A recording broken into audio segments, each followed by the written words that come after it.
যে খবরে নজর রাখবো, প্রয়াত ধর্মেন্দ্র 89 বছর বয়সে প্রয়াত হন তিনি এবং এই মুহূর্তে শোকস্তব্ধ বলিউড। তবে কোনো মিরাকেল ঘটল না। এর আগে আমরা দেখেছিলাম তার শারীরিক অবস্থা নিয়ে যে নাটকীয় বোর্ড তৈরি হয়েছিল, তবে আর কোনো মিরাকেল নয়। প্রয়াত ধর্মেন্দ্র 89 বছর বয়সে প্রয়াত হন বলিউডের হিটম্যান ধর্মেন্দ্র। একের পর এক হিট ছবি, 200-র উপর ছবি, ভাঙল জয় বীরু জুটি। চিরনিদ্রার দেশে ধর্মেন্দ্র। গত কয়েক মাস ধরেই বার্ধক্যজনিত কারণে অসুস্থ ছিলেন বলিউড অভিনেতা। শেষ সময় থাকছিলেন শ্রীপ্রকাশ কৌরের সঙ্গেই। ধীরে ধীরে সুস্থও হচ্ছিলেন। তবে কয়েকদিন আগেই খবর মেলে হাসপাতালে ভর্তি কিংবদন্তি অভিনেতা। শোনা গিয়েছিল কিছু রুটিন চেকআপের জন্যই সিদ্ধান্ত। তবে সোমবার বেলা গড়াতেই খারাপ খবর শোনা যায়। বর্ষান অভিনেতাকে মুম্বাইয়ের ব্রিচ ক্যান্ডি হাসপাতালে আইসিইউতে রাখা হয়েছিল, ছিলেন ভেন্টিলেশনে। ধর্মেন্দ্রর চিকিৎসার জন্য আলাদা মেডিকেল বোর্ডও তৈরি করা হয়েছিল। প্রতিটা মুহূর্তে কড়া নজর রাখছিলেন চিকিৎসকরা। শোকস্তব্ধ বলিউড। এবার আর মিরাকেল কোনো ঘটল না। 11ই নভেম্বর একইভাবে ছড়িয়ে পড়েছিল ধর্মেন্দ্রর মৃত্যু সংবাদ। তবে গোটা দেশের প্রার্থনায় সেবার মৃত্যুর মুখ থেকে ফিরে এসেছিলেন তিনি। এবার আর ফেরা হলো না তার। গোটা ভারতের কাছে দুঃসংবাদ। শেষ নিঃশ্বাস ত্যাগ করলেন কিংবদন্তি অভিনেতা ধর্মেন্দ্র। এ যেন এক যুগের অবসান। একের পর এক হিট ছবি দিয়েছেন গোটা ভারতবাসীকে। ভাঙল জয় বীরু জুটি। চিরনিদ্রার দেশে ধর্মেন্দ্র। গত কয়েক মাস ধরেই বার্ধক্যজনিত কারণে অসুস্থ ছিলেন অভিনেতা। আগামী ডিসেম্বর মাসেই 90 বছরে পা রাখবেন তিনি। 89 বছর হলেও বলিউডে এখনো দাপটের সঙ্গে ছিলেন তিনি। জয়া বচ্চন এবং শাবানা আজমের সঙ্গে জুটি বেঁধে করণ জোহরের রকি और রানী কি প্রেম কাহানি ছবিতে তার অভিনয় সিনেমার পর্দায় ম্যাজিক তৈরি করেছিল। এমনকি সদ্য প্রকাশ্যে এসেছিল তার পরবর্তী ছবির ঝলকও। তবে সেই ছবির মুক্তি আর দেখা হলো না।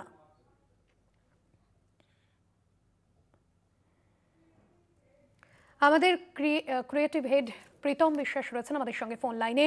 প্রীতম দা, আগামী ডিসেম্বরে 90 বছরে পা রাখতে চলেছিলেন ধর্মেন্দ্র। 89 বছর হলেও বলিউডে দাপটের সঙ্গে তিনি কাজ করেছেন। এমনকি তার সদ্য প্রকাশ্যে এসেছিল তার পরবর্তী ছবির ঝলক। তবে এবার আর কোনো মিরাকেল নয় প্রয়াত ধর্মেন্দ্র। কি বলবে তুমি? দেখো, ধর্মেন্দ্রের একটি বিখ্যাত ছবির কথাই মনে পড়ছে। ছবিটির নাম হচ্ছে জীবন মৃত্যু।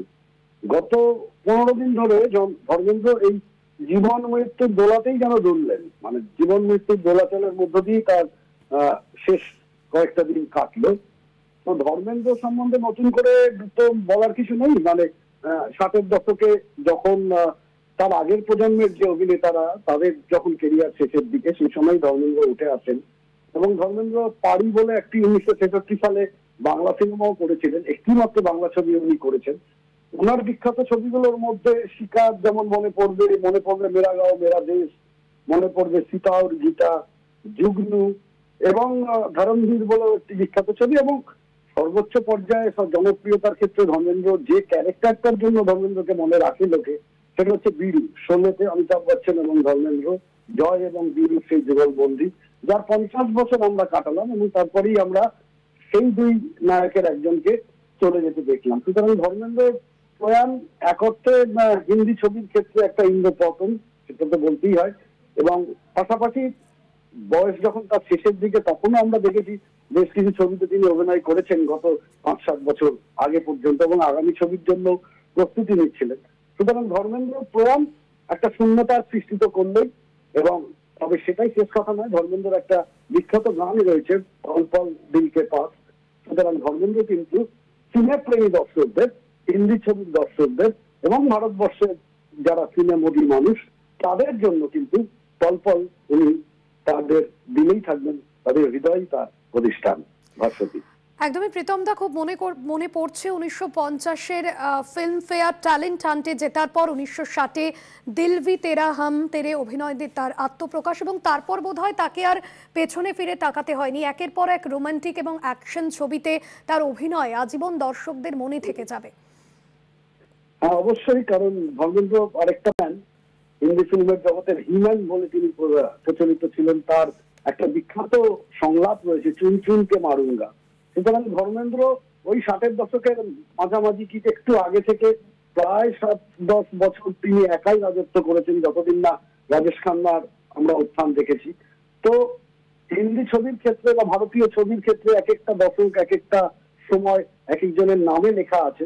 সুতরাং ধর্মেন্দ্র কিন্তু স্বাক্ষর থাকবেই সেই 1963-64 সাল থেকে প্রায় 1978-79 অব্দি একের পর এক হিট ছবি, এবং সেটাই শেষ নয়, তিনি শেষ জীবন অব্দিও কাজ করে গেছেন। তাকে আমরা পর্দায় দেখতে পেয়েছি, আগামী ছবির জন্য প্রস্তুতি নিচ্ছিলেন। ফলে এটা একটা বলা যেতে পারে হিন্দি ছবির একটা অধ্যায়, একটা মানুষের যে যাত্রা সিনেমার পর্দায় তার যে টিকে থাকা, সেটা যথেষ্টই দীর্ঘায়িত। তার জীবনও যথেষ্টই দীর্ঘ, 89 বছর উনি বেঁচেছিলেন। এই 89 বছরের মধ্যে কিন্তু আমরা ধর্মেন্দ্রকে মনে রাখবো একজন চলচ্চিত্র জগতের কর্মবীর হিসেবেই, এবং কাজের মধ্যে থাকতে থাকতেই তিনি বিদায় নিলেন। তার শেষ জীবনটা, শেষ 15টা দিন যথেষ্ট দোলাচলের মধ্যে উনি ছিলেন। জীবন মৃত্যুর মাঝখানে তার সেই ছবির নামটাকেই যেন সার্থক করে দিয়ে গেলেন। একদমই প্রীতম দা, 7-এর দশক এবং ধর্মেন্দ্রর সুপারস্টারডম, সেই সময় পর্দায় হেমা মালিনীর সঙ্গে ধর্মেন্দ্রর জুটি, এই জুটিটা বোধহয় আজীবন সুপারহিট হয়ে থাকবে। হেমা মালিনীর সঙ্গে তার একটা ব্যক্তিগত সম্পর্ক গড়ে ওঠে শোলে ছবির যখন শুটিং হচ্ছিল 1973 সালে, সেই সময় থেকে, এবং হেমা মালিনীর সঙ্গে বেশ কিছু ছবি, যেমন সেটা গীতা আমার মনে পড়ছে, তো বেশ কিছু ছবিতেই উনি হেমা মালিনীর সঙ্গে ছিলেন। এবং মানে তাদের জুটি এক অর্থে তো সারা ভারতেরই মন জয় করে নিয়েছিল। সুতরাং সেই হিসেবে হেমা মালিনীও আজকে নিঃসঙ্গ, কিছুটা তো বটেই, এবং বাংলা ওই হিন্দি ছবির জগৎ এক অর্থে কিছুটা নিঃসঙ্গই হয়ে পড়লো। এইরকম একজন অভিনেতা, যিনি শুরু করেছিলেন একজন রোমান্টিক নায়ক হিসেবে, মাঝখানে তিনি যথেষ্ট হিম্যান হিসেবে তার একটা ইমেজ গড়ে তুলেছিলেন, শেষের দিকে বৃদ্ধ বয়সে ক্যারেক্টার বলেও কিন্তু তিনি তার প্রতিভার স্বাক্ষর রেখে গেছেন। ভাস্বতী, একদমই। আজকের দিনে দাঁড়িয়ে প্রীতম দা, তোমার কাছে তার জন্য কি স্মৃতিচারণা থাকছে? সব থেকে বেশি তোমার মনে দাগ কেটে যায় কোন ছবি তার?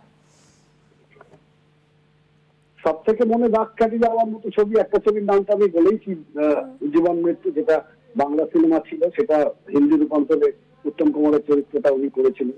তার শিকার ছবি আ সাওয়ান ঝুমকে, এই ছবিটার কথাও মনে পড়ছে। মেরা গাঁও মেরা দেশ তো আমরা বললাম।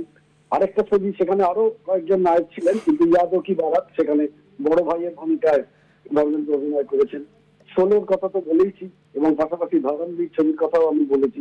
তো এই ধরনের ছবি, যেগুলো মূলত কমার্শিয়াল সিনেমা, মানুষের মনোরঞ্জনের জন্য এই ধরনের সিনেমাগুলো তৈরি হয়েছিল, এবং একটা দীর্ঘ সময় ধরে 10-15 বছর ধরে ধর্মেন্দ্র কিন্তু আপামর ভারতবাসী, আপামর সিনেপ্রেমী যারা ভারতবর্ষের, যারা মূলত হিন্দি ছবি দেখেন, তাদের কিন্তু মন জয় করে রেখেছিলেন। তো এই ছবিগুলোর কথা মনে পড়ছে, এবং সাম্প্রতিককালে তার ছোট্ট রোল, কিন্তু সেটাও তার